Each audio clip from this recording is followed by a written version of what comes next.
Going to do study of present perfect continuous tense, right? You know present perfect continuous tense. Continuous की spelling, you know what is called the spelling? CONTINUOUS, right? Continuous, okay? क्या बोलते हैं? Continuous, right? जानते हो present continuous और present perfect continuous दोनों में फर्क क्या होता है? राइट ओके तो सबसे पहले देखिए यहां पे नोट प्रेजेंट परफेक्ट कॉन्टिन्यूअस और प्रेजेंट कॉन्टिन्यूअस दोनों में क्या फर्क होता है। प्रेजेंट परफेक्ट कॉन्टिन्यूअस में राइट समय दिया होता है और प्रेजेंट कॉन्टिन्यूअस में समय नहीं दिया होता है।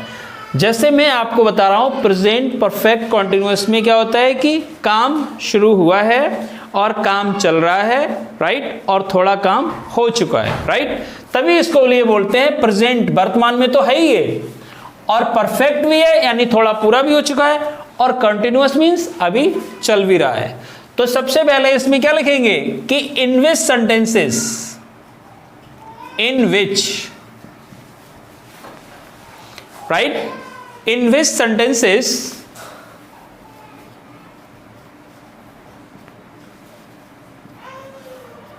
in which sentences action is in present, action is in present, action is in present, action किस में है present में, and action is going on, and action is going on. और क्या है इसके साथ साथ and there is given, and there is given time, there is given time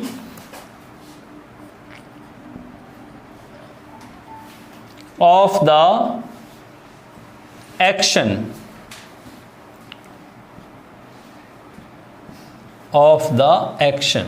okay, एक तो क्या है जिन वाक्यों में right action is in present, काम वर्तमान में हो, and action is going on और काम चल रहा हो, and there is given time of the action और उसका समय दिया हो राइट। नंबर एक डालिए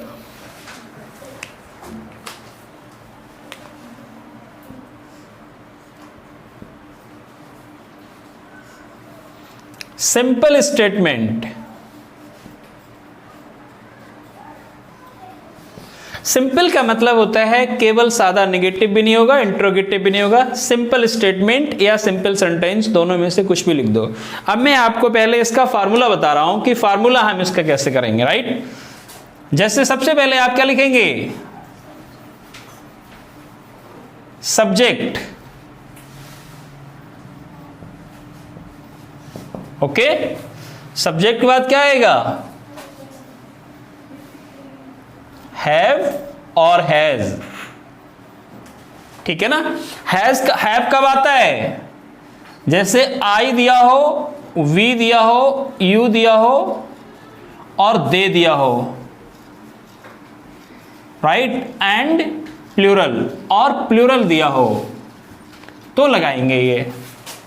और ये कब लिखेंगे, जैसे कि सिंगुलर दिया हो राइट, ही, शी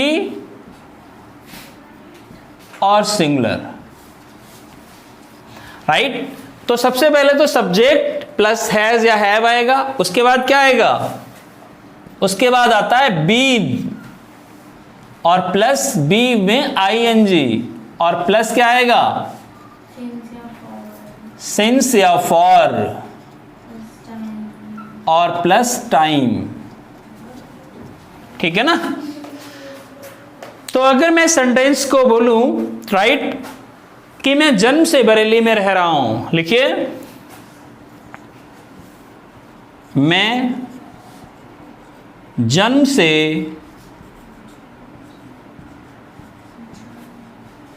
बरेली में रह रहा हूं। मैं जन्म से बरेली में रह रहा हूं। तो सबसे पहले क्या लाएंगे, इसमें सब्जेक्ट क्या है, राइट, सब्जेक्ट है आई।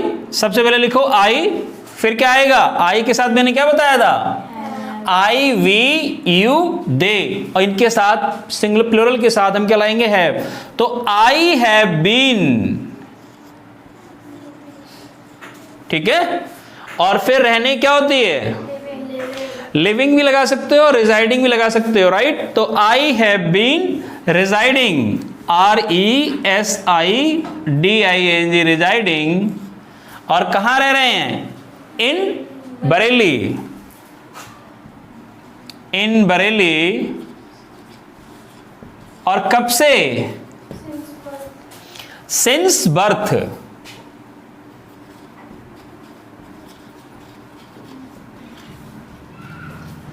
देखो जब फिक्स टाइम होगा आपका, जिसमें डेट दी हो, राइट, कोई फिक्स चीज दी हो, जैसे बर्थ है तो फिक्स है ये, तो हमने यहां पे क्या लगा दिया, सिंस लगाएंगे। ओके, मैं जन्म से बरेली में रह रहा हूं, समझ में आ गया। I have been residing in Bareilly since birth. अगर रिजाइडिंग की जगह आप लिखना चाहो लिविंग, तो लिविंग भी लिख सकते हैं यहां पे हो आप, राइट। और कोई रहने का वर्ड पता है, ड्यूलिंग भी कर सकते हो, DWELING, ड्यूलिंग।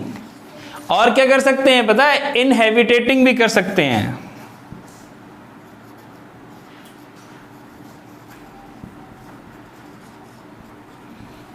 इनहेबिटेटिंग, समझ में आ गया ये।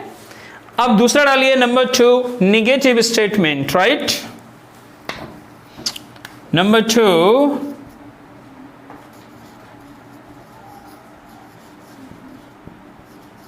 Negative statement, right. Number 2, negative statement. इसको पहले वाले को इस तरीके से कर दो, ओके। तो निगेटिव स्टेटमेंट में हमें क्या लिखना है, सेम फार्मूला लिखना है, वही, बस हैज हैव के बाद you can write down not, केवल हैज हैव के बाद आप नॉट लिखेंगे। तो यहां पे लिख दीजिए कि सब्जेक्ट प्लस हैव और has plus not plus verb में ING प्लस ऑब्जेक्ट और प्लस सिंस या फॉर और प्लस टाइम, ठीक है ना। सबसे पहले क्या लिखेंगे, सब्जेक्ट, फिर हैज हैव आ गया जो यहां लिखा हुआ था, फिर नॉट लगा दो, फिर बी में ING plus object plus since या फॉर प्लस टाइम। लिखो, मैं जन्म से अंग्रेजी बोल रहा हूं। लिखिए, मैं जन्म से अंग्रेजी बोल रहा हूं। मैं जन्म से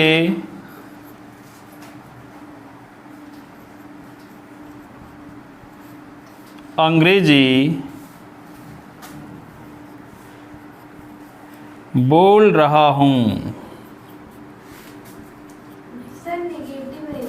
सॉरी, नहीं बोल रहा हूं लगा दीजिए, राइट। मैं जन्म से अंग्रेजी नहीं बोल रहा हूं, okay.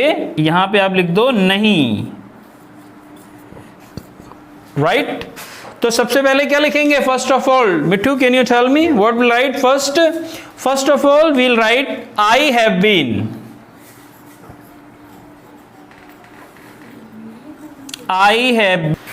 I have not been speaking English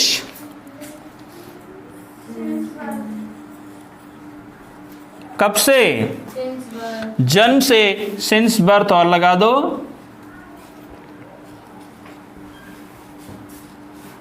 since birth।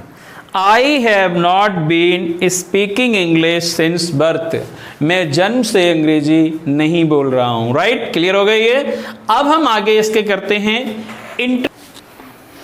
डाल लीजिए number 3, interrogative statement, right.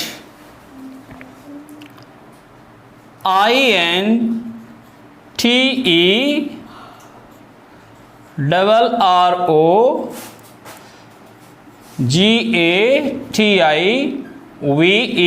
Interrogative statement.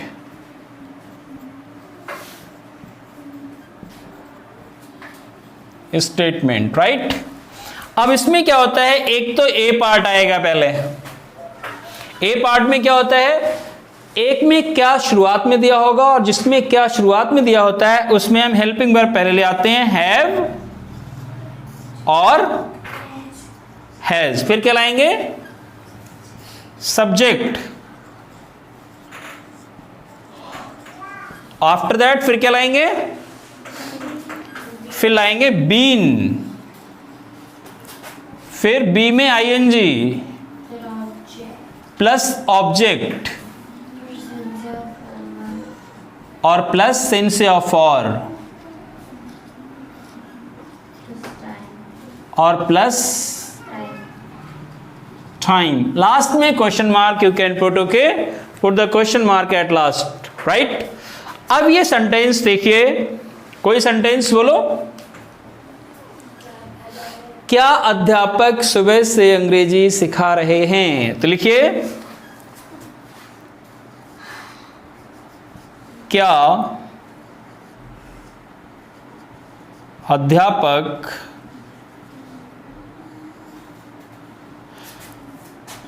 सुबह से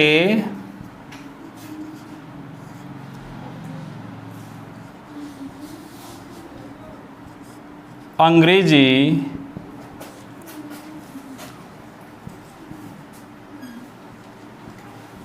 सिखा रहे हैं।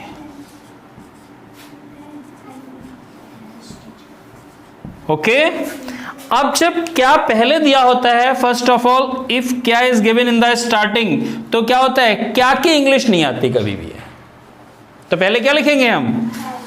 अब ये सब्जेक्ट क्या हुआ, द टीचर, तो टीचर सिंगुलर है तो आप यहां पे लिखेंगे हैज द टीचर। फिर क्या लिखेंगे, been, been teaching, has the teacher been teaching English, has the teacher been teaching English, कब से, सिंस मॉर्निंग, सिंस मॉर्निंग। और लास्ट में क्वेश्चन मार्क लगा दीजिए कि has the teacher been teaching, teaching का मतलब है सिखाना, इंग्लिश सिंस मॉर्निंग, राइट। अब इसी का एक बी पार्ट होता है, राइट, जो फॉर्मूला हम डालते हैं बी पार्ट में। तो इसमें क्या होगा, जो ये फॉर्मूला लिखा हुआ है ना, इसी के पहले क्या लग जाएगा, इसके सबसे पहले you can write down question word, right, question word. बाकी आप पूरा फॉर्मूला यही उतार दीजिए, राइट, हैव और हैज प्लस सब्जेक्ट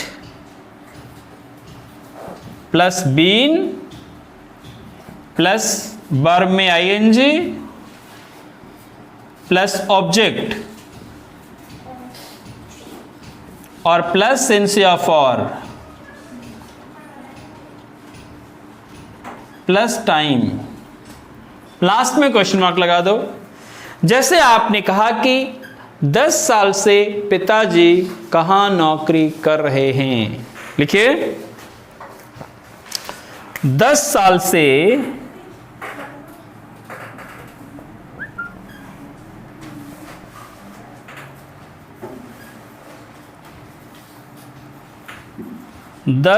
से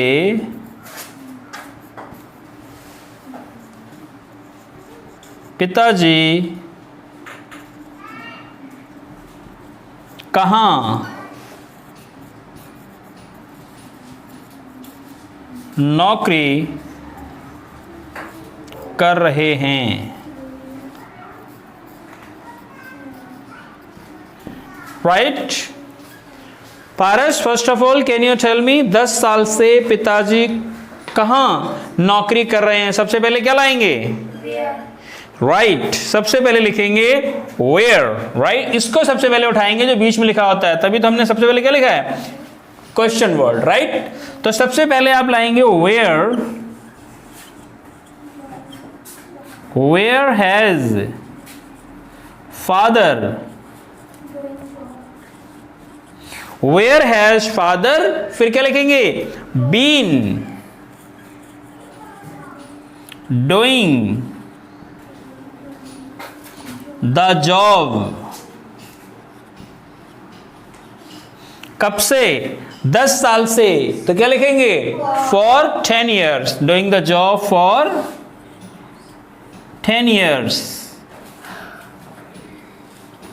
okay, at last you can put the question mark.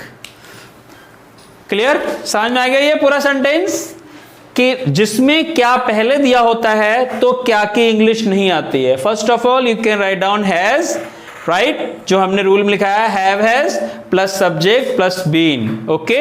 और जिसमें क्या अगर बीच में दिया हुआ है, जैसे इसमें लिखा हुआ 10 साल से पिताजी कहाँ नौकरी कर रहे हैं, तो first of all what we can pick up, हमें क्या पिकअप करना चाहिए? First of all we should pick up कि जो कहाँ कब क्यों है, first of all you should write that, पहले हमें ये लिखना चाहिए, राइट।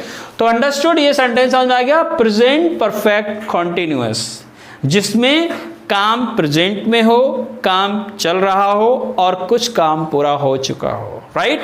जैसे पहला सेंटेंस हमने लिखा है, क्या अध्यापक सुबह से अंग्रेजी सिखा रहे हैं, तो सुबह से सिखा रहे हैं तो कुछ काम तो पूरा हुआ होगा और काम अभी भी चल रहा है और वर्तमान में काम है, ओके। तो remember all these things and tomorrow I will take the test of this sentence, right. You should do the practice, okay. तो थैंक यू।